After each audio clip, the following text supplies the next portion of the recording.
Welcome. It's such a privilege to be in a room with both of you. We have Jesse here on my right and Tommy on my left, who've built their careers over 2 decades. Most trainers nowadays who are starting off, or who at least who call themselves a trainer, will be out of the business within 5 years. But for the two of you, we're talking longevity here. So, right? Yeah. Mm-hmm. Well, it's Survivors and it's 50th season, right? So we're welcoming back Jesse, CEO, founder, NPTA. Tommy, why don't you tell us about yourself, maybe a little bit from where you're coming from and where you are now with your career? Okay. Let me see. Where should I start? Well, way back in 19. See, I said 19 and the millennials wanted, huh? Born in 19 something? No, I've been in the fitness industry for over 25 years now. Came as a result of me working out and training, playing different sports growing up. And then, getting educated and taught it the right way as well. And then learning. Every year you're in this business, you're going to learn something and you're going to come out. If you're in it for the long haul, and if you're going to be successful in it, you're going to come out, you're going to be a better trainer each and every year because you're going to learn new things, you're going to learn new techniques and incorporate them into your practice and, where it kind of works for clients and where it's going to assist them. And you're just constantly building that resume, building that, at their mental library. And I think that's what really makes trainers exceptional. The fact that constant re-education. When you think you know it all, you've lost the race. We're in a treat from these wisdom bombs. But you're right. We're constantly learning, student for life, learning each and every single day, taking some of the principles with us, like that you've learned, right? I think those are really important that we protect.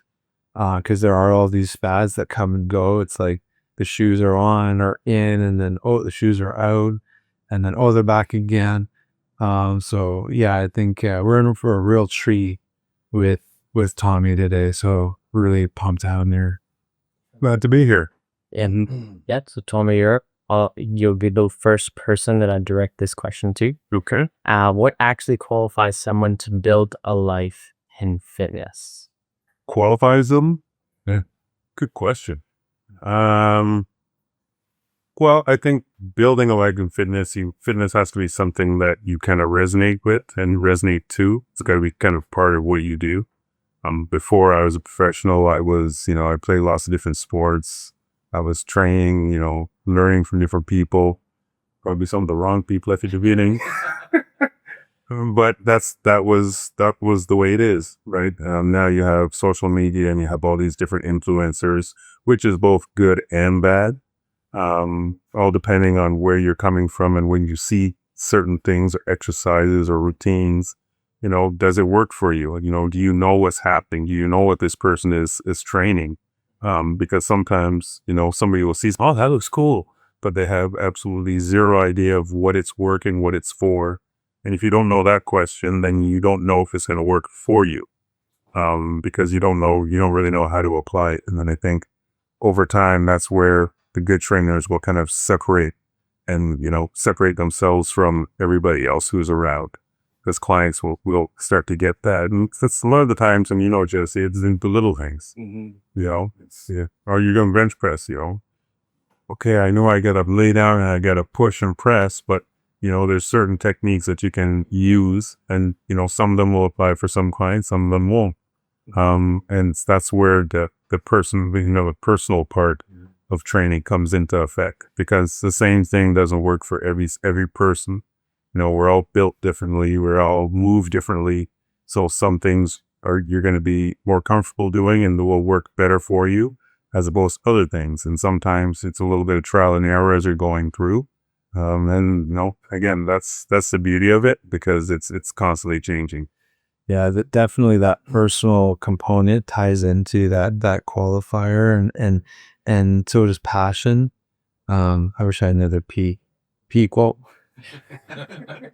but passion is one I want to touch on. Like, I think a lot of people have a passion for fitness, and then the way I describe it to people is kind of like, a rocket ship where, you know, initially that passion is going to get you there. But, you know, after, like you said, 5 years, right, is kind of sometimes can be the timeline. Is like, you know, after year 1, year 2, are you still waking up passionate every morning? You know, by year 3, maybe now you're losing some of that thrust.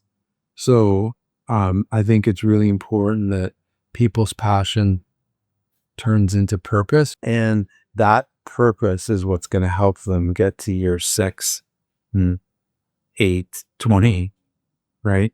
And so, and the way that they can find purpose is once they reach a point where it's bigger than just themselves. So now they're doing it for, you know, a bunch of other people, right? And so in order for them to get to that stage, they need to really ensure that their passion is driving them to a certain level of success. What does this whole fitness industry actually ask of you? And are most people being told the truth before they sign up? Well, you definitely have to be good with the camera and selfies, right? I think that is probably step 1. No, I think truly what it is asking of us is to live it and to lead by example. Like, is whether we like it or not, is like we are put onto a bit of a pedestal, but that we're willing to serve other people, take care of other people, and what is it asking of us? To maybe pay attention to other people. Like, you know, it might come across as kind of selfless when you're like training somebody and listening to them and caring about what's going on with them. But in that process, you're going to get so much more back, right? So I think it's asking for us to hold ourselves to a certain standard in our health and fitness, and then also it's asking us to kind of put aside our stuff and they put other people first. Yeah, I think we said it just right on the head. It's kind of putting people first, knowing what their goals are, you know, pushing them towards their goals. You know, that's why they're working with us, right? So we can, you know, give them the Coles Notes version, so to speak, of, you know, getting them doing the right things, whether it's the reps, the exercises, whatever the case may be, to help push them across that line. And that's, you know, ultimately that's the only reason they're working with us, and make it enjoyable along the way. And it also, you know, he's in here with you. It also reminds me, it asks us to be able to turn it on sometimes, right? Like sometimes the show has, like, it's a stage, you're tired, it's 6 a.m., you know, maybe you're hungover, maybe you're not, but regardless, you turn this thing on for them, right? And you're consistent with that. And sometimes that can be tough. I find people, like, you know, they feel a certain way and it's hard for them to kind of shake it. But it's a skill, right? It's just like you turn that thing on turnkey. And I know in my case, everything I've done, from football to stunts to acting, that's how it is. It doesn't really matter what's happening. Your personal life doesn't matter what happened to you that morning. When they say action, or when the whistle goes, it's like you're on. And you know, training's the same thing. And you know, when I had my 2 fitness shows, the last 10 pounds boot camp with Bulging Brides, once those were done, I started doing boot camps right across Canada. And sometimes it'd be, you know, anywhere between 100 and 200 participants there. So it was definitely one of those to right and turned on. And, you know, my wife was there working with me as well, and she was kind of setting up registration, and we had merch and all kinds of things. But like literally at the end of this, you know, I have a meet and greet and then have a class. But at the end of it, I was completely gassed, because you're giving everything. You're giving not just your expertise, you're giving your energy, you're giving that boost. You're seeing that light turn on in people's faces and eyes when they, you know, they get something, and, you know, they're getting something really good out of it. So, and that's, for me, that's part of the drive. And that's one of the things that keeps me going. And that's why I am so passionate about it and with it. Just because I know how it affects people. It's, you know, it changes people for the positive, and it's it's effective and it's electric, and it's contagious as well. We got to talk more about energy. We have to get into energy. I'm glad we touched on that whole like switching it on, because that's a muscle, that's a skill.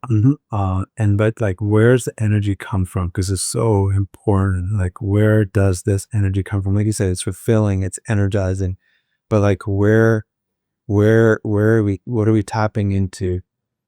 Super tapping in your passion. Like, that's when it comes down to it. It's nothing that you're tapping into and thinking about. It's just kind of like, okay, let's go. And it's pushing people. And it's, when what coaches are, in sport where they're yelling and like, is he mad? Like, no, they're yelling for you. They're, they're in your corner. They're cheering for you. Right. And, as an athlete, that's, how do you take it when they're yelling at you? Like, they're telling you to go, man. Like, so, we're all in the same page. And when you're in it, you're part of it, you understand it. But sometimes for the outside looking in, you don't really get it. And, and Jesse and I have talked about this over the years as well.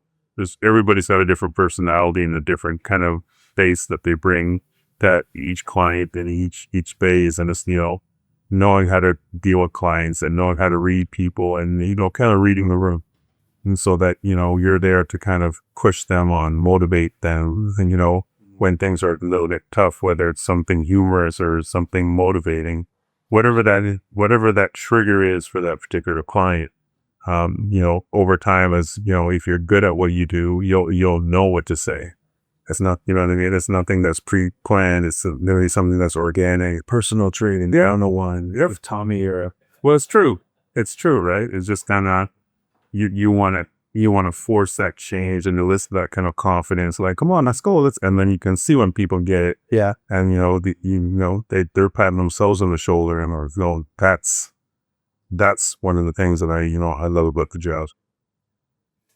That's so cool, because it's an opportunity for everyone to come out of their shell, and we're all introverts. Ironically, a lot of trainers are introverted and extroverts, and or whatever, and it's great. Sometimes it can be a little scary to put yourself out there a little bit, or maybe, like you said, act a little bit goofy. But everything we do or say or don't do or say is for one thing and one reason only, and that's the client. What does this client need from me today? What do they need to hear? And we do it, right? And the more we do it, it's just reps and sets. It gets more and more comfortable. Yeah, love to dive in there. I'm sure you got some other questions too. Mm-hmm. Yeah. What I'm hearing is the social aspect is just as important as the physical. Right. You're dealing with human beings. Yeah. Well, that's why they're with you. Exactly. As they were doing by themselves, and in that little small room. Yeah. And it's, they're there for you. They're there to kind of get your guidance, get your motivation. And, one thing I could want to say, as a trainer or as a coach, I always look at it when I'm working with somebody, whatever time of the day it is, whoever it is, whether they're an actor, whether they're, just have a regular job, I want to make that hour the best hour of their day. So that when they look at their day, like, I really like that session. Oh man, that was awesome. And if you can kind of have that kind of attitude and make that their best hour, you'll find that you'll give so much more into it, and listen, as opposed to like, okay, what am I gonna do? I gotta do this, I gotta do this. That's how they're doing, Hey, what rep am I on? I lost count. So there's so many tells that when somebody's not really in it. And clients feel it. That's so good. Yeah. You got to be 100% there. And the best part is when you're completely dialed in with a client, you're not thinking about all that other stuff. Mm-hmm. You're just there. You're in the moment. You're in the moment. And what can be better than that? And then even, maybe they share with you kind of like what they got going on, right? All their stuff. And you're like, oh, maybe my stuff isn't so bad or so heavy. So, again, the more dialed in with the client, the better, for so many reasons. So when would you say that you got to that point of social maturity to be able to read the room, to be able to be socially aware and pick up on cues? Because what I'm hearing is it wasn't something that was told to you from the get-go before you started becoming a personal trainer. It was something that happened gradually. Is that, would you say that it was a trial and error thing? Oh, absolutely. Like when you're again started, you're younger, and then you're like, well, what do I talk to with, like, I've had a woman, she's in her 40s or 50s, like, what do I talk to her about, right? And it can be a little bit like, but the crazy part is, like, whether you get a client in their 80s or, wherever gender they are, wherever they're at in life, the cool thing about humans and people is, like, we've got stuff in common with everybody, right? And the best bit, really where it starts is once I was ready to be, like, vulnerable, I'd open up myself, and then it allows for the clients to kind of do the same. And then once you've both opened up, now you've got trust, and then trust, now you got a relationship. Now you got a relationship, so now you can train them and coach them. So it really starts with that vulnerability part, and it can be a little scary at first of kind of just putting yourself out there, but that's what clients want. Like, clients want somebody who's going to just be like not totally open, but like fun, open, going to share, vulnerable stuff. And that's going to make the session way more interesting. That's why the client's going to show up half the time. They're not there for lap pull downs. They're there because they want, maybe a bit of some fun story. What do you do this weekend? Or my trainer's an interesting person. Nothing wrong with any of that stuff. So I would just, for me, it was just, the more I opened up, the more my clients opened up, and the more I was able to, like, pick up on different, cues and stuff like that. And for me, it was just, a result of once I got into training, it was after I was playing football. So it's just, I was already used to being in, a lot of different rooms and, just having them put yourself out there. So, for me, it just kind of came more naturally.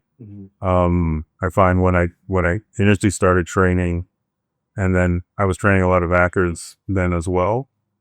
And the actors were way easier to train than like a normal person, simply because they didn't really care who you were or who I was, and then you would just have fun. Whereas when I was training some people and like, oh, he's going to the BC line, he played professional football, and they're, I'm training them, but they're just like, I remember when I had the shows, I'd come in and they'd be training them, and like, because I was on TV, they'd be like, so then, with them, so I just had fun with things. I just cracked more jokes, and just, everybody is everybody, and as you know, you have clients of so many different backgrounds and socioeconomic levels. And, the ones that you think would be the most uptight are usually the ones that are completely laid back. And, so it's just everybody's different. And just being able to have a conversation with somebody and, okay, you have something, you have this in common. Okay, now, you start to ask questions throughout your sessions, and then you start to know each other. You start to give up some information, as you're saying.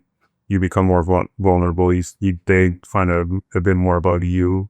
And, everyone who trains people will know that, you're kind of a half therapist at some point as well, for some of the things that, they'll tell, clients will tell you. And that's all part of it. It's all part of building that relationship. And as you're saying, building that trust, which is, from a trainer standpoint, that's what you want. And you want to hold yourself to, at that level where, it's work, but it's, them trusting you, and you have their best interests at hand and at heart. And, again, you keeping yourself updated with, whatever it is, anything that can help your client in any way, shape, or form. Okay. Yeah. Well, that's gold. And I'm seeing the value of two tenured coaches like yourselves, and of being able to share that knowledge for people who want to start up as a personal trainer, right? Because it's one thing to study the theory, and it's another thing to have a mentor really take you through the ropes and say, hey, we need to be aware of this, we need to be aware of that. So that's great. So what do people who go through the distance know that everyone else doesn't? I don't know if it's so much knowing what no one else does, but for people that go the distance, you will usually have, being able to learning how to schedule, learning how to budget. This is your own personal stuff. Schedule, budget, time management. You come into this business and, I'll see trainers working 50 and 60 hours a week. And I look at them like, you're not going to last very long. And if you are, like, you're going to be, I could highlight and I could visualize you through your sessions. Like, it's a lot. And yeah, I think you really have to come into this, like, knowing there is an emotional cost as well. It's not just a physical cost. It's like when you're giving yourself and giving parts of yourself to somebody, it's energy that's going out. And if you don't replenish that energy and you just go, you're doing 8 to 10 sessions a day, you can do that for a little while, but eventually you're not going to like your job very much. So knowing how to plan things properly with, something that works for you, and then you can ramp it up, ramp it down, as you go along. And then again, experience will kind of, you'll see different things and you can experiment with different things. I think that's very important for people who last a long time as well. Some things are going to work for you. Some things aren't. Sometimes you're going to have to, replenish your client list, and there's going to be some that will stick with you, and then some will just fall off. And that's just the nature of the business. It's not necessarily that has anything to do with your training or anything. And, we're in a business where, it's not cheap having a trainer. There's different price ranges as well. And most clients will never tell you like, I can't afford you anymore. Not many will say that to you. They're just going to go somewhere else. That's not going to, because they love training with you and they don't want to, you know what I mean? That's just the way it is. So it's just keeping yourself open, keeping yourself fluid. And then as we talked about being a student life, this constant learning and revamping and knowing what's happening in different parts of the year, what people are looking for, and just, making yourself available and getting yourself and your name out there. And you're talking, it brings back so many memories from, getting started all the way up. It's awesome. And, I completely agree. Like, I don't know if you want more to that, but like you hit every single step there. What I would say is like, when a guy starts out, you're kind of accommodating anyone and everyone, right? Correct. And then as we go, we kind of have to start kind of niching or finding what our groove is, specializing in it, getting really good at it. If you're gonna go the distance, you have to reach a level of mastery. That's gonna take reps and sets, patience. There's no way to get around time. So, and that's the whole 10,000 hour thing. And I think people can get kind of impatient with that. And then once you've niched out, then you have to maybe start like evolving it a little bit, or keeping it current with the times and that kind of thing. And then another thing, if I just want to throw one out there, it'd be like not to hop on every single trend, like, because I've seen some people do that and then kind of get, trends are there for a reason. They're cool, but what's cool today might not be cool tomorrow. So just finding stuff that's like kind of lasts, stand the test of time.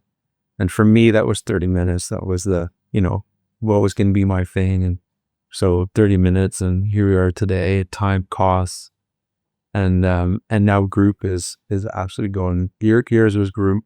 Mine's group, yeah, coming out of it. And now that's going. That's and it's all still here. Yeah, right. In a big way now, more than ever. Classes like everywhere, which is, but that's how it goes. Things evolve, and things, all the different types of workouts that come in, whether it's, CrossFit or, Orange Theory, like, okay, we're going to do this, we're going to have cardio. So there's different, people will try a whole bunch of different things, but, the tried, tested, and true you have as a coach, trainer, you have your base of things that you're going to do. You're always going to go, where there's conferences and see different things, incorporate them where it seems like where it actually fits. Don't try and force feed, I learned all this new stuff. And then go away from everything you've been doing to jump on this, trend that you don't know what the long-term things are with it. And, for some of the things that are, hard on your body, that when CrossFit first came out and you've been marketing to everybody, it's not for everybody. I know a lot of guys do CrossFit, and I've got no problem with CrossFit workouts. Some of the WODs, I think they're, a little different, but, it caught on. They got people doing things. And now they're adding in like the Hydrox, and, there's so many different things that people can gravitate to. So regardless of what your passion is as a client, there's so many disciplines that you can go in and do so find something that you like, find somebody to work with that you actually get along with, that has your best interests at heart. And that way it's a win-win. And, even for, I've been doing this again for over 25 years. So when I see past clients and they're working, they'll ask me what certain trainers, so what do you think about this? And for me, it doesn't matter. I'm just glad they're doing their thing. And, where there's times that we can connect and things, that when it works, okay, great. When it doesn't, just kind of take it for what it is. Take advantage as much as possible. Yeah. And really, my takeaway there is knowing yourself, right? Knowing yourself, knowing your limits. You mentioned sustainability and sustainable, and then evolution, and then Jesse mentioned specialization, and having that niche. So here's a question for our viewers, and to add some more value here, because not everyone's just going to get it their first time.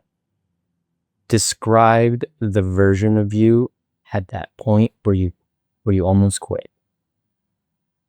Can you recall that time? And what did that look like? The viewers want to know. Yeah. I don't know how many times I just don't know which one to say. There was, we'll start with the first time, because I think that one's applicable. Was almost right over the gate, because it was so tough, like moving to a new city, getting started, paying bills. And I'll never forget this moment, because it was my mentor at the time, who was like, don't quit. Don't go to Alberta. Don't go work in the oil sands. He's like, you can do this. He's like, I believe in you. And that's why today NPTA's thing is, we believe in you. You're not alone. It stemmed from that moment in time, because not everyone's got the answer, the perfect, just do this, this, and this, and, it'll work. But if you got somebody that believes in you, then that's all you need, right? And from there, I don't know, like from there is, COVID to this, to that, and all the rest of it. But I'll let you speak to yours, Tony.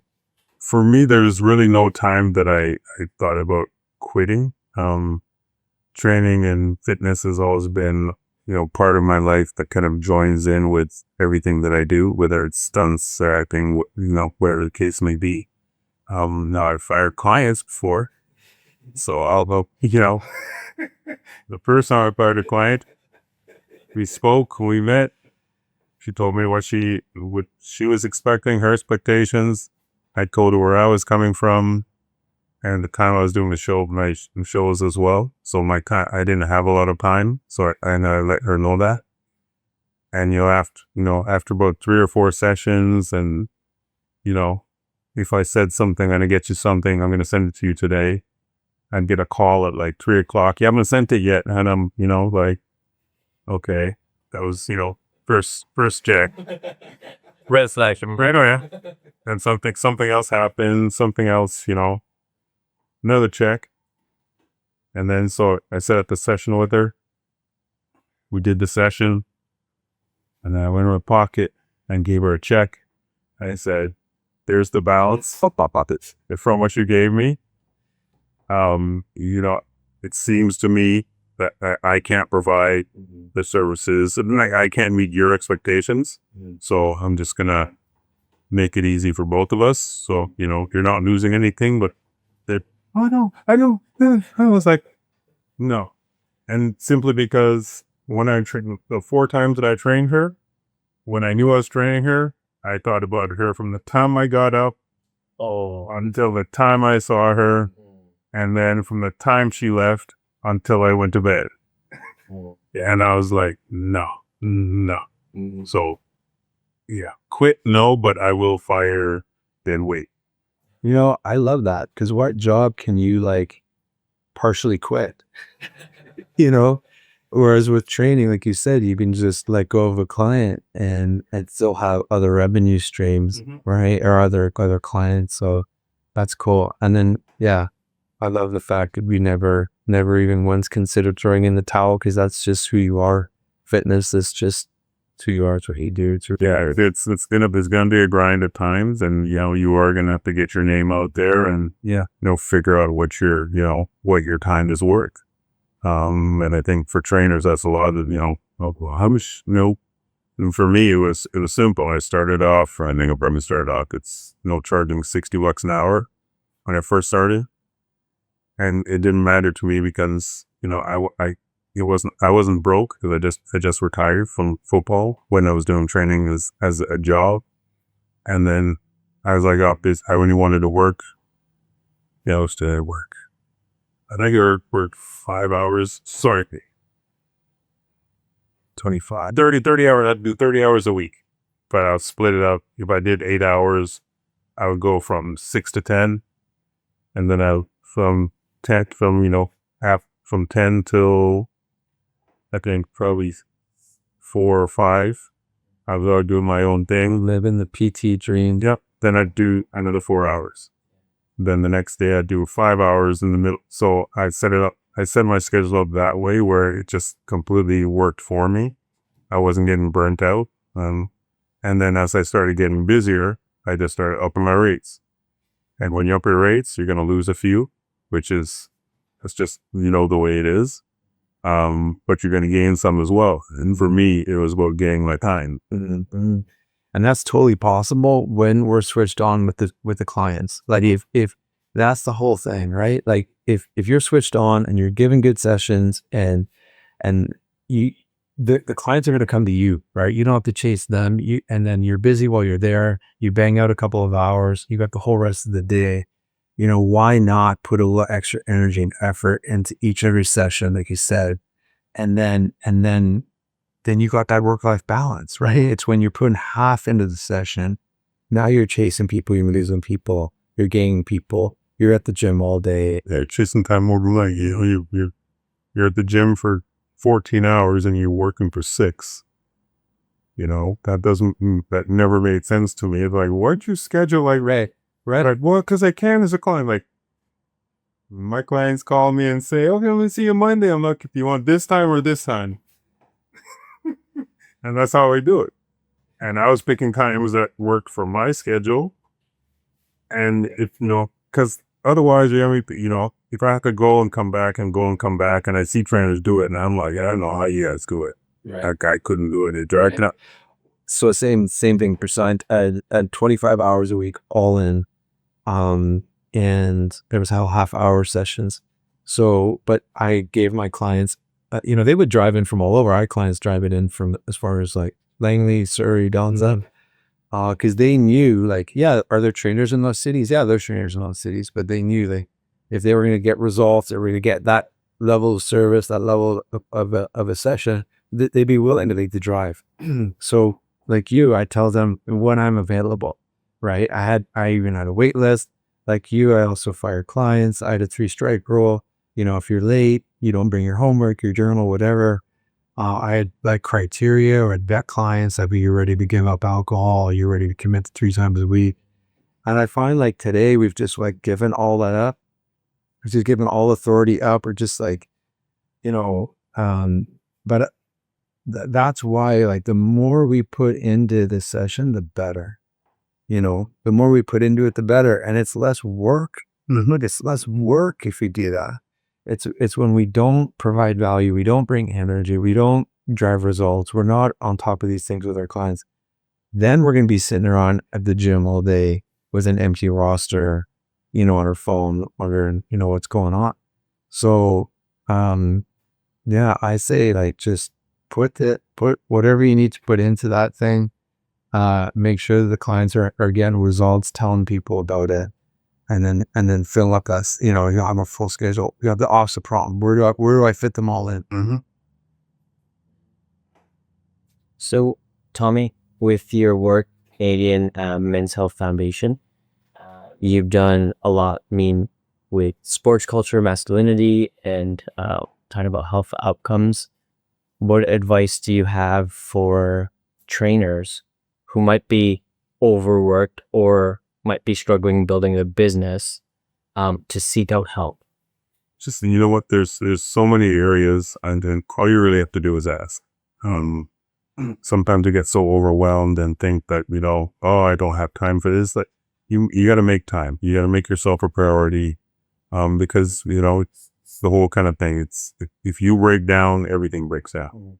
So whether it's, getting your own personal time, and a lot of trainers, especially early on, will give up their personal time to go work and travel here, there, everywhere. Yeah, at the beginning, you might be jumping around to 5 or 6 different spots, or you might work for somebody, and then you're working a schedule that might not be your ideal schedule, but that's what works for the person that you work for. And if you're getting paid, that's just the way it is. And as a trainer, you have to come to expect that.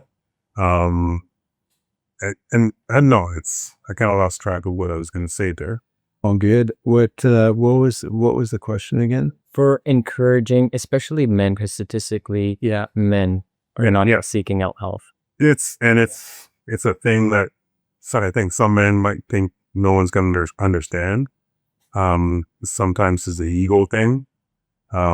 Men, depression is a silent killer for men. Men have the higher rates of suicide, like over the age of 40, believe it or not. And also just their own personal health and not getting checkups and things like that. And this all plays within mental health, and a lot of stuff that the Men's Foundation does. It kind of highlights all these different things. Whether it's going for your PSA, and I tell all trainers, especially that are training guys that are in their 30s, 40s, 50s, be up to date with all the things that are going on, because mental health is a big thing. Personal health is a big thing. A lot of men wait till something's actually wrong before they go see somebody. So, as a trainer, and you're training an older guy over 40 or 50. Oh, when's your last checkup? Nothing invasive, where it's like, tell me what your doctor said. But just simple questions that kind of spark that, how things going? You seem like a little bit low energy, and then sometimes they might open up to you. Or you can you can send them to like Men's Health Foundation, Canadian Men's Health Foundation. If you go on their website, they have a whole bunch of different places for help. You could ask people as well. There's different counselors that I've worked with over the years as well. And it's just a way to kind of get thoughts out that maybe you're just kind of holding in, and think that you're an anomaly, where so many of these things are common, and it's just getting them out and just knowing that somebody's there to listen.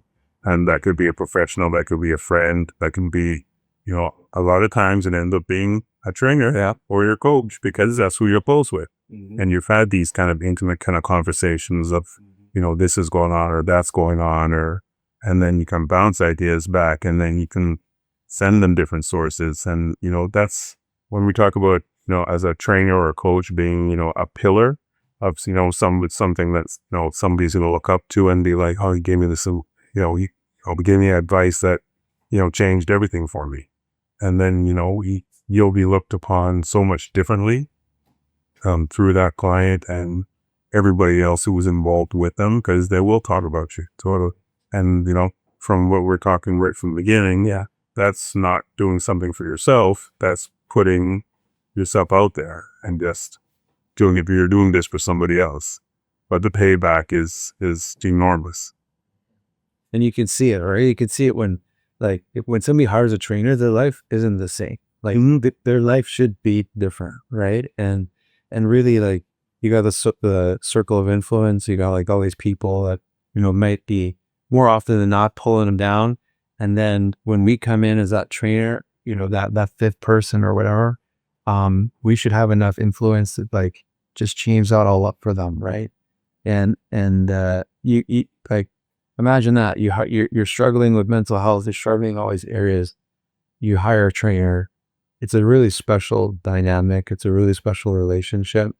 And you're gonna change that. You have the opportunity to change that guy's life. So you're gonna see that light kind of pop on, and you're gonna be the highlight of their day. Who knows where that can take them, right? Totally. And now we're seeing this huge emergence of like men's only groups, which is awesome.